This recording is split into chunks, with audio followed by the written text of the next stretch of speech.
Hi friends, welcome back to my channel. അപ്പോൾ ഞാൻ ഇന്ന് വന്നിട്ടുള്ളത് ഒരു കുക്കിംഗ് വീഡിയോ ആയിട്ടല്ല. അപ്പോൾ നിങ്ങൾക്ക് കാണുമ്പോൾ തന്നെ മനസ്സിലാവുണ്ടാവും, ഒരു ടിപ്പാണ്. അതായത് ഒരു പക്ഷേ എല്ലാവർക്കും അറിയുന്നുണ്ടാവാം, എന്നാലും അറിയാത്ത കുറച്ച് പേരുണ്ടാവുമല്ലോ, അവർക്ക് ഉപകാരപ്പെട്ടോട്ടെ എന്ന് കരുതിയിട്ടാണ് ഈ വീഡിയോ ചെയ്യുന്നത്. പുതിനയിലയും മല്ലിയിലയും കേടാവാതെ നമുക്ക് ഫ്രിഡ്ജിൽ എങ്ങനെ സൂക്ഷിച്ചു വെക്കാം എന്നുള്ളതാണ്. അപ്പോൾ ഞാൻ ഒരുപാട് പരീക്ഷണങ്ങൾ നടത്തി നോക്കിയിട്ട് അതൊക്കെ ഫെയിലാവുക ചെയ്തിട്ടുണ്ട്. ലാസ്റ്റ് ഇതാണ് വിജയിച്ചത്. അപ്പോൾ നമുക്ക് കിച്ചണിൽ എപ്പോഴും ആവശ്യമുള്ള സാധനങ്ങളാണ് പുതിനയിലയും മല്ലിയിലയും. അപ്പോൾ എങ്ങനെയാണ് ഇത് കിച്ചണിൽ സേവ് ചെയ്ത് വെക്കുക എന്നുള്ളത് നമുക്ക് നോക്കാം.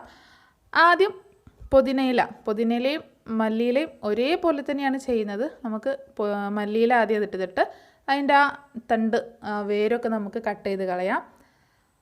അതിനുശേഷം നമുക്ക് ഇതിനെ ഞാൻ ഒന്നുകൂടെ മുറിക്കുന്നുണ്ട്. കാരണം ഞാൻ എടുത്ത പാത്രം കുറച്ച് ചെറുതായതുകൊണ്ട് മുറിക്കണമെന്നൊന്നുമില്ല. ഇതേപോലെ തന്നെ കുറച്ച് വലിയ പാത്രമാണെങ്കിൽ കൊള്ളും. അപ്പോൾ ഞാൻ ഇങ്ങനെ രണ്ടായിട്ട് വീണ്ടും കട്ട് ചെയ്തിട്ടുണ്ട്. രണ്ടും രണ്ട് പാത്രത്തിലാക്കി സൂക്ഷിച്ച് വെക്കുകയാണ്. അപ്പോൾ ഇനി എന്താണ് ചെയ്യേണ്ടത് നോക്കാം. ഞാനിവിടെ ഒരു പ്ലാസ്റ്റിക്കിൻ്റെ കണ്ടെയ്നറാണ് എടുത്തിട്ടുള്ളത്.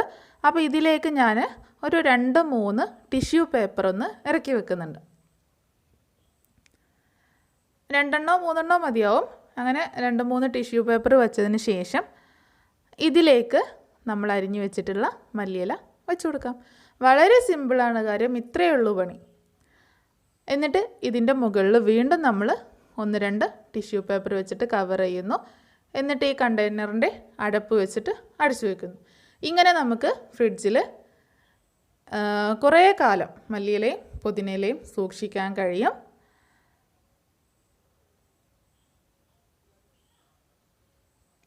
ഇനി നന്നായിട്ട് അടച്ചു വെച്ചിട്ട് നമുക്ക് ഫ്രിഡ്ജിലോട്ട് മാറ്റി വയ്ക്കാം. ഇതേ രീതിയിൽ തന്നെ നമുക്ക് പുതിനയിലയും ചെയ്തെടുക്കാം.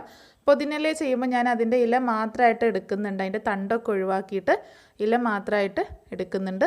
ഇനി ഇതാണ് ഞാനൊരു പ്ലാസ്റ്റിക്കിൻ്റെ കണ്ടെയ്നറിൽ നേരത്തെ നമ്മൾ ചെയ്തതുപോലെ 1-2 ടിഷ്യൂ പേപ്പർ വെച്ചിട്ട് ചെയ്യുന്നത്. ഇനി ടിഷ്യൂ പേപ്പർ ഇല്ലയെന്നുണ്ടെങ്കിൽ നമുക്ക് നല്ല സോഫ്റ്റ് ആയിട്ടുള്ള, അല്ലെങ്കിൽ കുറച്ച് കട്ടി ഉണ്ടായാലും കുഴപ്പമില്ല, കോട്ടൻ്റെ ക്ലോത്ത് എടുക്കാം. ടിഷ്യൂ പേപ്പറിന് പകരം കോട്ടൻ്റെ ഒരു ക്ലോത്ത് എടുത്തിട്ട് അതിൽ വെച്ചിട്ട് നമുക്ക് അതിന് മുകളിലും അതുപോലെ ഒരു ചെറിയൊരു ടവൽ വെച്ചിട്ട് അടച്ചു വെക്കാം. ഈ രീതിയിൽ മല്ലിയിലയും പുതിനയിലയും നമുക്ക് ആഴ്ചകളോളം ഫ്രിഡ്ജിൽ സൂക്ഷിച്ച് വെക്കാനായിട്ട് പറ്റും. അപ്പോൾ എല്ലാവരും ഇതൊന്ന് ട്രൈ ചെയ്ത് നോക്കുക. ഇനി ഞാൻ നിങ്ങൾക്ക് കാണിച്ചു തരാം. ഞാൻ ഒരാഴ്ച കഴിഞ്ഞിട്ടുള്ള ഒരു ഇതാണ്. ഇത് ഞാൻ മുൻപ് ചെയ്ത് വെച്ചതാണ്. ഏകദേശം ഒരാഴ്ചയിലേറെ ആയിട്ടുണ്ട് ഇത് ഞാൻ ഫ്രിഡ്ജിൽ സൂക്ഷിച്ച് വെച്ചിട്ട്. അപ്പോൾ കണ്ടോ, ഇപ്പോഴും ഫ്രഷ് ആയിട്ടാണ് ഇരിക്കുന്നത്. പിന്നെ ഞാൻ വേറെ ഒന്നുകൂടി കാണിച്ചു തരാം. ഇത് ഞാൻ പേപ്പറിൽ, നമ്മുടെ ന്യൂസ് പേപ്പറിൽ പൊതിഞ്ഞ് വെച്ചതായിരുന്നു. അതിൻ്റെ അവസ്ഥ കണ്ടോ, ഇതും സെയിം ഡേറ്റിൽ വെച്ച് തന്നെയാണ്. ഈ പാത്രത്തിലുള്ളതും ന്യൂസ് പേപ്പറിലും ഒരേപോലെ ഞാൻ വെച്ചതാണ്. ഞാൻ ആദ്യം ന്യൂസ് പേപ്പറിലായിരുന്നു വെച്ച് നോക്കിയിരുന്നത്. പക്ഷേ അത് കുറച്ച് കഴിയുമ്പോഴേക്ക് പെട്ടെന്ന് കേട് വന്നു പോവും. മല്ലിയില പിന്നെയും ഏകദേശം അങ്ങനെയെങ്കിലും കിട്ടും. പക്ഷേ പുതിനയില കണ്ടോ, ഏകദേശം ഒരാഴ്ച ആയിട്ടുള്ള പുതിനയിലയാണ്. ഇപ്പോഴും കുറച്ചൊക്കെ ഫ്രഷ് ആയിട്ട് ഇരിക്കുന്നുണ്ട്. പക്ഷേ പത്രത്തിൽ പൊതിഞ്ഞ് വെച്ച പുതിനയിലയുടെ അവസ്ഥ നോക്കൂ, അത് ആകെ ഉണങ്ങി കേടായിപ്പോയിട്ടുണ്ട്.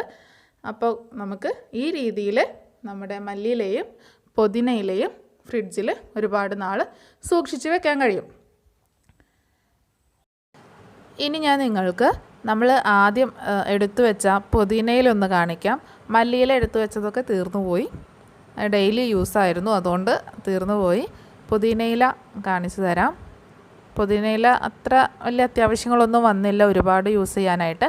കണ്ടോ, ഇപ്പോഴും വലിയ കുഴപ്പമൊന്നും പറ്റിയിട്ടില്ല. ഒരാഴ്ച കഴിഞ്ഞിട്ടുള്ള അവസ്ഥയാണിത്. നമ്മൾ ഒരാഴ്ച കഴിഞ്ഞിട്ട് പത്രത്തിൽ പൊതിഞ്ഞു വെച്ച പുതിനയിലയുടെ അവസ്ഥ നേരത്തെ കണ്ടതാണ്. അപ്പോൾ അത് നല്ല ഇഫക്റ്റീവാണ്. നമുക്ക് ഒരുപാട് നാൾ ഇങ്ങനെ സൂക്ഷിച്ച് വെക്കാൻ കഴിയും. അപ്പോൾ എല്ലാവരും ഇതൊന്ന് ട്രൈ ചെയ്ത് നോക്കണം കേട്ടോ. ഓക്കെ ഫ്രണ്ട്സ്, അപ്പോൾ ഈ വീഡിയോ നിങ്ങൾക്ക് യൂസ്ഫുൾ ആയിട്ട് തോന്നിയിട്ടുണ്ടെങ്കിൽ ലൈക്ക്, കമൻറ്റ്, ഷെയർ ചെയ്യാൻ മറക്കരുത്. എൻ്റെ ചാനൽ ആദ്യമായിട്ട് കാണുന്ന ഫ്രണ്ട്സ് ഉണ്ടെങ്കിൽ ഒന്ന് സബ്സ്ക്രൈബ് ചെയ്യുക.